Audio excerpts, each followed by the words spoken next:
Chapter 77, Epilogue. The spring thaw came early with a blast of vibrant green and warm sunlight. Oliver swore it brought the forest back to life in a single day. As the snows receded and the foliage returned, the memories of December and the months that followed grew distant and faded. He stood at the edge of the same gorge, a warm breeze flowing up from the valley. It wisped his dirty blonde hair back. Oliver opened his arms to welcome it. It felt good against his bare chest. He wore a pair of cut-off denim shorts and black sneaker sandals with the Reebok logo. There were no more uniforms at the complex.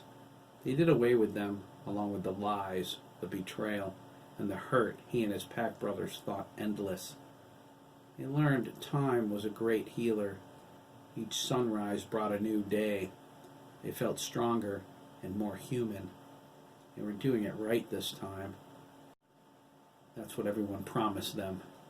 So far, it was working perfectly. Oliver sat on the edge and dangled his feet over the gorge. He was in the exact spot where Tom Granger breathed his last breath. If he listened hard enough, he could still hear the pop of Darcy's pistol, the crunch of Tom's bones as the bullets ripped through him. If he needed to listen, that was. He didn't. And with the help of the love surrounding him now from the honest, caring people filling his life, and with a little luck, he never had to think about Tom Granger or his plans for the Wolf Boys again. At least, not in the darkness of despair. He would always remember. He vowed they would never be blind or used again. He stared out over the gorge for a little while longer. He filled his lungs with the deepest possible breath, stood, and walked toward the complex. The doctors were taken into custody the minute Lieutenant Colonel Ryan arrived with his troops. Dr. Meyer Brandis was cold and silent as they led her past her creations. She was in shackles, but held her head high, her face betraying no emotion. Dr. McAllister wept and begged for understanding the Wolf Boys didn't have to give. Each bit of information flowing through their internal processors made that impossible. They watched the helicopter as it faded into the distance, still seeing it long after the soldiers, Jake and Darcy, could not. They wanted to make sure the nightmare was over. They wanted to know the doctors were gone from the complex forever. They met in the greenhouse after. The Wolf Boys, Jake, Darcy, Lieutenant Henderson, Cody, and Lieutenant Colonel Ryan. The colonel told everyone Billy Ramsey agreed to sedation until they figured out a way to help him. He was badly damaged. His systems were malfunctioning. He faced the longest road ahead of him, but the colonel promised they would never imprison him again. The Wolf Boys moved by the fountain to mourn the loss of Daniel Fox. They believed that was the hardest blow, but soon learned they were wrong. The worst lay in the gestation lab. The colonel wanted them to wait before going in there. He said there was time enough to sift through that abomination another day. The Wolf Boys disagreed. They needed all the blinders pulled down immediately, and all the lies exposed. They faced the mindless husks that were their surrogate mothers. The complex's true horror hit home. The surrogates were carefully screened women biologically compatible with the Wolf Boys they bore, but they were not their real mothers. There was no record who their mothers were, not yet. There were years of data and storage to go through. They assumed ova were harvested from female donors in the same fashion it was with the father's sperm.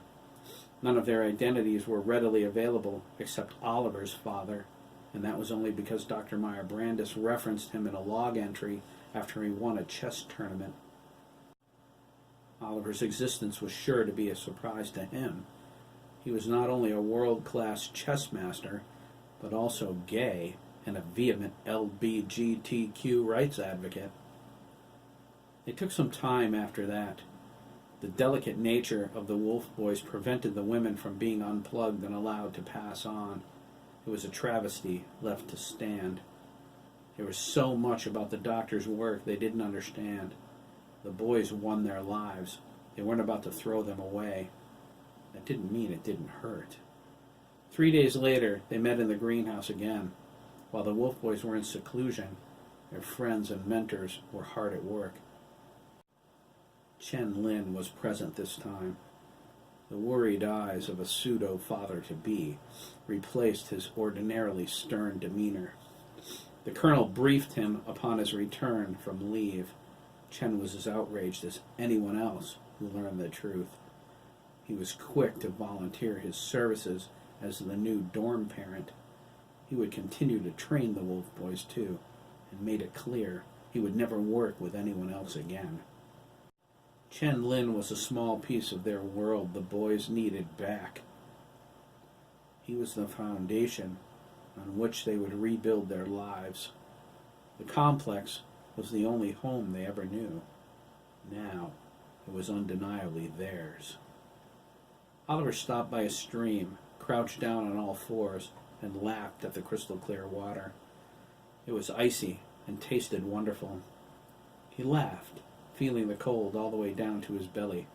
It felt good, better than what happened in Washington, D.C. concerning the doctors. That was a sobering moment for each of them. The National Security Council ordered an inquest held in secret at Camp David. Dr. Meyer-Brandes and Dr. McAllister were to appear, but with no charges filed. Everyone involved was expected to testify. They would assess the risk to national security before making any decisions. The Wolf Boys were angry, but it wasn't unexpected. They were well trained. They knew it would come to this. The government was embarrassed by Tom Granger's activities and their ignorance of them. No one knew how far they would let that embarrassment go. A few good things happened. Darcy was named interim director of the agency. She testified her first action would be to suspend every agent and halt every agency project pending a formal review. She also demanded to address Congress in closed session to reconsider the Agency Act. She wanted the agency part of the checks and balances that governed law enforcement, but the council wouldn't give her that, nor would they permanently deny the agency's sanction authority. Tom may have perverted the agency's purpose, but that didn't mean there wasn't a place for them. It needed a director who wasn't a sociopath and oversight with teeth. The Agency Act would be amended to provide that. Darcy wanted more. She wanted the killers neutered. The NSC said they were treading on dangerous ground and offered her the chance to resign. She declined, but she promised things would be different. As long as the agency remains effective, Ms. Dubois, a woman seated to the side insisted, the nation needs that. Her name was Frida Chang. She wasn't Asian, despite her surname. Her deceased husband, David, was the American-born son of a Chinese diplomat. She was smartly dressed, with wavy brown hair and intelligent brown eyes. She was a senator from Montana. She wasn't on the NSC, but she was the chairman of the Senate Select Committee on Intelligence. Lieutenant Colonel Ryan suspected she was part of the teeth the NSC suggested. She's hardcore, the colonel thought. A real hawk on intelligence matters. Her husband is gone, but she has a son. He furrowed his brow. What was his name? Michael? Lieutenant Colonel Ryan was appointed by the President to run the complex. He assumed control, resigning from the National Security Council. He moved into Dr. Meyer-Brandes' office and threw her stuff into the hallway. Although he would never tell anyone, he felt guilty the Wolf Boys project went forward right under his nose, but he never guessed the truth. He felt responsible, but his motivations for taking over the complex were pure. The boys were what they were, and nothing could change that. No one could ever remove their implants. That challenged any notion of living on their own. The Wolf Boys understood that. When presented with his ideas on where they should go from there, they were all ears. Lieutenant Colonel Ryan wanted to form an elite anti-terrorist squad made up of the Wolf Boys and a field commander. Jake volunteered for that position, not wanting to be left out. I counted on that, Lieutenant Colonel Ryan said. It means more training for you, Danziger, but I want you. No one works with the Wolf Boys anymore. Who isn't family. Dr. Meyer Brandis' testimony outlined the truth of the complex and its purpose in every detail. The Wolf Boys sat at the witness table with Jake and the Colonel, glaring at her. She met their gazes and returned them, feeling no remorse whatsoever. She already knew what they would soon learn. The wording of the Agency Act was unassailable. Tom Granger had the authority to commission her to do what she did, and there was nothing anyone could do about it. Adam lost his temper in the middle of the proceedings. Dr. Meyer Brandis refused to identify their parents. She would only say, "It's in the records somewhere." He transformed into full wolf mode and tried to attack her, growling and gnashing his teeth. The council was shocked. The reality of the Wolf Boys was only words on a page until that moment. When they saw Adam in all of his glory, as Jake and his pack brothers fought to hold him back, they realized the enormity of the situation.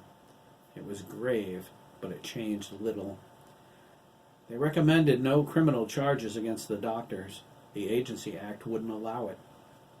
Besides, there was no way to keep a trial of that magnitude out of the press. The situation was undeniably horrible, but if the public learned what transpired, it would undermine their faith in their government. The council wasn't going to allow that. The United States was a good country. They would care for the Wolf Boys, but no amount of lives, no amount of pain, was worth destroying everything good in the name of comeuppance. They would address the Agency Act. The council assured them nothing of the sort would ever happen again. But that was as far as they were willing to go. They hoped everyone involved understood. Lieutenant Colonel Ryan interrupted the proceedings with a request. "I have a witness I'd like to call," he said. "You need to indulge me before your ruling is final."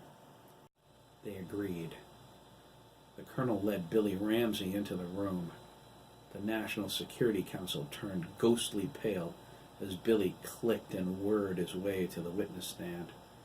After listening to him describe the nightmare that was his life, the council decided the doctors could not be allowed to walk away unscathed. Perhaps it was the scars from his wounds, or the way it sounded when he walked, or the glint of his bulky, ugly bionics, or maybe the depth of the sorrow in his voice. But whatever it was, Billy moved a mountain. There would be penance for the doctor's sins and vindication for their creations, however slight. They ordered Dr. Meyer Brandis held under house arrest. They assigned her to Dr. Nancy Stubbs, a young scientist in the employ of the government, and the only one in the world intelligent enough to comprehend the depth of Meyer Brandis' brilliance. Dr. Stubbs was contacted and informed of the situation. She was ordered to suspend her current research and take over at the complex, assuming its duties to the Wolf Boys. Dr. Meyer Brandis was to divulge all information she possessed concerning her project in a timely fashion, as her house arrest would continue until Dr. Stubbs decided she was no longer of use to her. Dr. Meyer Brandis protested, but when all 7 Wolf Boys transformed and growled at her, she relented. Dr. McAllister's fate was similar. Cody offered the services and resources of his company, which included some of the best computer experts in the world, to help with the Wolf Boys' systems.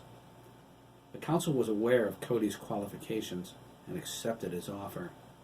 They swore him in as a science agent of the United States government, pending a successful security clearance, and assigned him to the complex to take over for Dr. McAllister. He was ordered to treat this as the most covert of operations and not to allow the mixing of Dr. McAllister's discoveries with mainstream technology. All the research regarding the complex was the property of the U.S. government.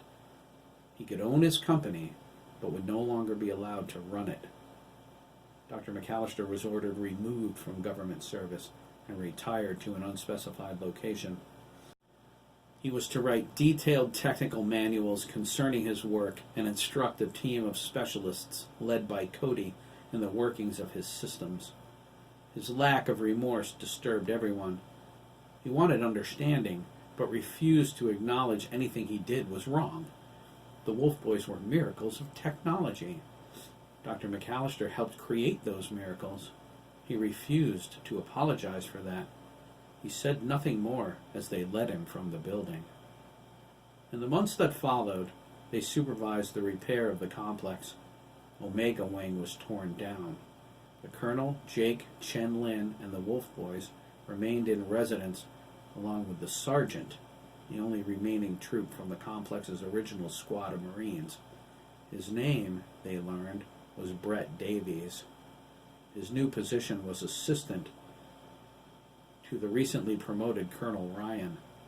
Sergeant Davies also took on the responsibility of the Wolf Boys' physical trainer. He was every bit as tough as Daniel Fox. They welcomed that, and him. Sergeant Davies and Chen Lin quickly became a tag team as dorm parents. They were the perfect balance of discipline and caring. The doctors and the colonel remodeled their new quarters. They transformed the resident soldiers' quarters into a library and recreation area, complete with access to films, television, and video games. They enabled the internet on all workstations without restrictions. The Wolf Boys would never be denied the outside world again, but necessity demanded their reactions to external stimuli be monitored very carefully. Emotional responses triggered their implants. It was a caution they would have to live with for the rest of their lives. They didn't know a lot about their new counselor, only her name. Dr. Lori G. Deal, M.D. She was closing down her current assignment and was expected to join them in a week. The Wolf Boys experienced some difficulties adjusting to all the new faces. Dr. Stubbs was a shapely young blonde with a honey-sweet voice who became an instant distraction to everyone except Cody, Oliver, and Edison. For some reason, neither Wolf Boy fell to drooling jitters whenever Dr. Stubbs came into a room like their pack brothers. She had the wrong gender for Cody's tastes, which led to speculation on the Wolf Boy's sexual preference. But Oliver and Edison just rolled their eyes. Neither gave that any thought, but decided if they were gay, they couldn't care less. Dr. Stubbs was motherly, however, and professional to a fault. She was the only girl in a family of 9 boys, and handled herself well. She gathered the Wolf Boys regularly in the greenhouse to read to them, mostly the classics, as literature was her favorite hobby. Although they knew the stories already, the boys hung on her every utterance. She proved Dr. Meyer-Brandis' equal in many ways, too. She developed a gene therapy that prevented Kelly from rejecting his implants. Once the boys were stable and the need for their surrogate mothers ended, the women were allowed to die peacefully. They buried them in Denver in a small ceremony, the end of the Wolf Boys' old life interred with them. Dr. Wang's replacement took months to find.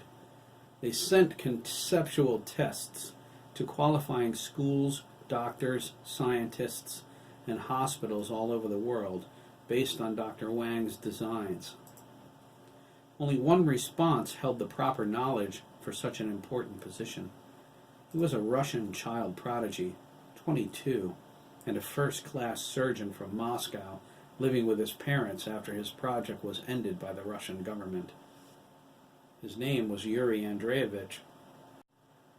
Dr. Yuri, as he insisted they call him, looked no older than Oliver. with a mind sharper than the wolf boy's claws. His addition to the team brought closure to the circle, and at last they were moving forward. Dr. Yuri promised the boys they would be consulted before he took any action involving a scalpel, but he also cautioned them that their surgeries were not over by a long shot. They consented, with reservations, but accepted this part of their lives might never end. They were as much machine as they were human. The machine required upgrading and maintenance. The ending couldn't be completely happy, but at least their pain wasn't bathed in lies anymore. That would have to be enough. Oliver reached the complex as the sun started to set. The doors slid open at his verbal command. He stepped inside the recreation center. There was a commotion coming from Alpha Wing's mess hall. He trained his ears to listen in. It was Jake and Cody bickering about what Cody prepared for dinner. Although Lynn was the official dorm parent, he was a horrible cook. Cody assumed the responsibility and got very annoyed when anyone interfered with his genius. Oliver shook his head and walked toward them, his smile wide. "Put the cayenne pepper down, Danziger!" Cody cried, holding up his cutting board. "Put a sock in it, queer bait," Jake replied, shaking the seasoning into Cody's stew. "The boys need a little flavor, right, boys?" "Sure thing," Kelly said, but turned and acted like he was sticking his finger down his throat. "No doubt," Corny agreed, and retched loudly. Oliver crossed the room into the kitchen. He took Jake by the arm and led him toward the hallway. He still had the seasoning in his hand. He set it on the counter as the boys cheered his exit. Cody clapped, adjusting his chef's hat, and resumed cooking. "You're going to love this stuff," he exclaimed, swishing his hips back and forth. "I call it stew a la Cody. It's the bomb." Jake scoffed. "Will you listen to him?" "I always do," Oliver smiled. Jake stopped and crossed his arms. "He's spoiling you rotten." "I know," Oliver replied, his smile widening. "Just wait until Christmas." Jake cocked his head. "Do you regret giving away all your presents last year?" he asked. "Not at all," Oliver replied. "I wasn't feeling very merry. Toys for Tots is a great concept. I was glad to help them out." "And this year?"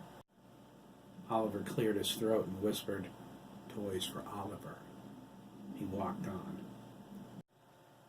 Jake followed him into the greenhouse, where they found Adam. He stood in front of the glass lattice, the same place he was every sunset. It was a ritual of sorts. It didn't matter that the greenhouse faced east. The view of the colorful sky and the mountains was breathtaking. Oliver came up and slipped his arm across his shoulders. Adam put his arm around Oliver's waist. Jake stood behind them and put his hands on both. "Beautiful, isn't it?" Oliver asked. "Sure is," Adam replied, looking back and up at Jake. Jake nodded at him. Adam shook his head. He grinned. "I hope you're ready for tomorrow, Jake," he stated, laughing a little. "You guys are going to get your butts kicked." "I don't think so," Jake replied. "I'm the god of paintball. Sergeant Davies and Dr. Yuri are pretty good, too. I guarantee none of you will get a speck of paint in my fur," Adam said. "Mine either," Oliver agreed. "And we'll get the flags off all your belts without even breaking a sweat." "We'll see about that," Jake said. Oliver and Adam looked at each other and growled, their fangs extending. "We will indeed," they chorused. As the sun sank in the west and the light began to fade, time moved closer toward another morning. At sunrise, the hunt would be on. They could hardly wait.